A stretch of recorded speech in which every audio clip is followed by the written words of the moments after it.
جن دنوں بھی وہ سماعت کے دوران میڈیا سے گفتگو کرتے ہیں تو باہر جو گفتگو آتی ہے وہ پاکستان کے میڈیا کے لینڈسکیپ کو ایک طرح سے ڈومینیٹ کرتی ہے،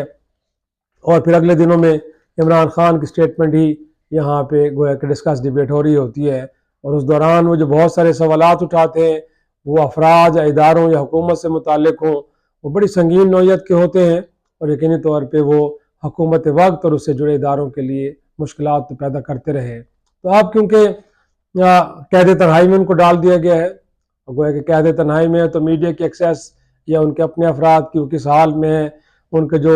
شوکت خانم کے ڈاکٹر سے معائنے کی بات کی جا رہی ہے، حکومت اس کو بھی ڈینائی کر رہی ہے، اور کہا جا رہا ہے کہ جی پی ایمز کے بڑے مستند ڈاکٹر ان کا چیک اپ کر رہے ہیں اور بالکل ٹھیک ٹھاک ہے۔ ان کے ناشتے سے متعلق پورا مینیو ہوتا ہے جو جاری کر دیا جاتا ہے، پھر سوشل میڈیا کے اوپر بھی لوگ اس کو ڈسکس ڈیبیٹ کرتے ہیں کہ وہ تو بڑے کھاوے کھا رہے ہیں، اور یہ کس طرح کہا جا رہا ہے کہ ان کی زندگی کو خطرہ ہے۔ لیکن بہرحال وہ خود کہہ چکے ہیں کہ ان کو بھی لگتا ہے کہ اب قید تنہائی میں ڈال کے تو مصر میں جس طرح وہاں پہ مسلم برادرہڈ گویا کہ اخوان المسلمین کے جو صدر تھے، صدر مرسی، ان کے بھی آپ کو معلوم ہے کہ فوج جب اقتدار میں دوبارہ قابض ہوئی تو ان کو جیل میں ڈالا گیا، پھر ان کی موت جیل کے اندر ہی ہوئی۔ تو عمران خان کو بھی یہ خدشہ ہے، تو اس کو لے کے اب ایوان نمائندگان کے 60 افراد نے اب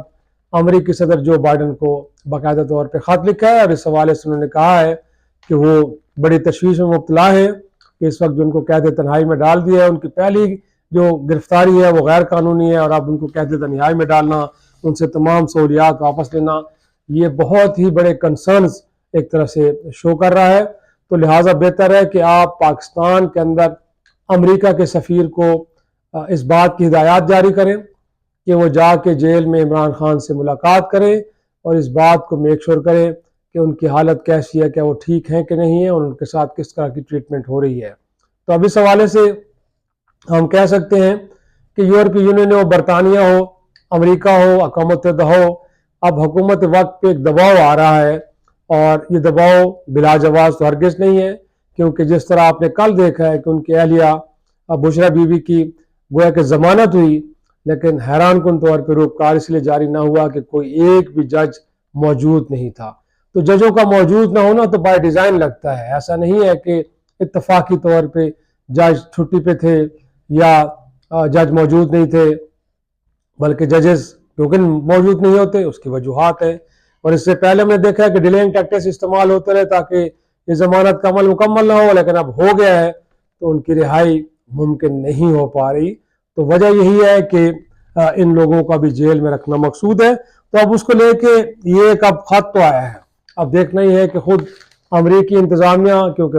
امریکہ بحر انسانی حقوق سے متعلق معاملات میں حکومت بھی اور وہاں کے جو ارکان پارلیمان ہیں وہ بڑے سینسٹیو ہیں، اور ان چیزوں کو بڑی اہمیت بھی دی جاتی ہے،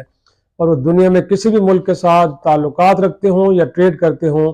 امریکہ انسانی حقوق کی صورتحال کو اولین ترجیح دیتا ہے۔ تو میرا خیال میں اب یہ صدر بائیڈن کے لیے بھی بڑا ایک امتحان کی صورتحال ہے کہ اب 60 سے زائد ایوان نمائندگان کے ارکان نے مجموعی طور پہ خط لکھا ہے، اور یقینی طور پہ اس میں پاکستان کی جو ڈائسپورا وہاں پہ تارکین وطن ہے انہوں نے بھی یقینی طور پہ اپنا ایک ضرور اس میں لابنگ کی ہوگی، لیکن اگر حکومت وقت اس سارے معاملے کو سیاسی رنگ دینے کی کوشش کرے گی اور شاید کہے گی کہ وہاں بیٹھے جو پاکستانی ہیں وہ پاکستان کو بدنام کرنے کے لیے ایسا کہہ رہے ہیں، تو میں سمجھتا ہوں کہ جو گراؤنڈ ریالٹیز بطور جرنلسٹ ہم یہاں دیکھ رہے ہیں، لگ تو یہی رہا ہے کہ اب ان کو قید تنہائی میں ڈال دیا گیا ہے اور ان کو ایک سٹریس میں لانے کی کوشش کی جا رہی ہے، فزیکل اور مینٹل، اور تاکہ وہ کسی کمپرومائز میں چلے جائیں۔ تو اب اس کو لے کے دیکھنا یہ ہے کہ اگر حکومت امریکہ اس طرح کا مطالبہ کرتی ہے کہ ان کے سفیر جائیں گے اور جا کے خود اس بات کی تسلی کریں گے کہ عمران خان صاحب کس حال میں ہیں، اور دوسرا ہے کہ حکومت وقت سے اس بات کا تقاضا کیا جائے، اور کیونکہ اب کال پرسوں نئے چیف جسٹس جاج آفریدی صاحب بھی بطور چیف جسٹس ذمہ داریاں سنبھال لیں گے، تو خود ان کے لیے بھی بہت بڑا ایک اب چیلنج ہے کہ اگر یہ معاملہ اب ان کے سامنے آتا ہے، کیونکہ قاضی فیصل صاحب کے بارے میں تو تحریک انصاف یہ کہہ بھی چکی ہے کہ وہ ایک متعصب جج ہیں، ان کا تعصب ہے تحریک انصاف کو لے کے، تو لہٰذا ان سے تو ان کو امید نہیں تھی، لیکن ہم کہہ سکتے ہیں اور قاضی صاحب کے کچھ فیصلے بتاتے بھی ایسے کہ جو تعصب سے بھرے ہیں. تو اب نئے چیف جسٹس کے لیے بھی امتحان ہے، حکومت کے لیے بھی، اور خود صدر جو بائیڈن کے لیے بھی، کہ جو مطالبہ 60 سے زائد ایوان نمائندگان کے ارکان نے کیا ہے اس کو وہ کتنا ویٹیج دیتے ہیں، اور کیا اس پہ سیاست ہوتی ہے یا واقعی جو اس وقت عمران خان ایک مشکل صورتحال کا شکار ہے. ان کی جو اتنی زیادہ لمبی قیاد 1 سال سے زائد ہو چکی ہے، اس پہ بڑے سوالات اٹھے ہیں، کیا ان کو کوئی ریلیف مل پاتا ہے. ناظرین، اگلی نشست میں پھر آپ سے ملاقات ہوگی، تب تک کے لیے اجازت دیجیے. خدا حافظ.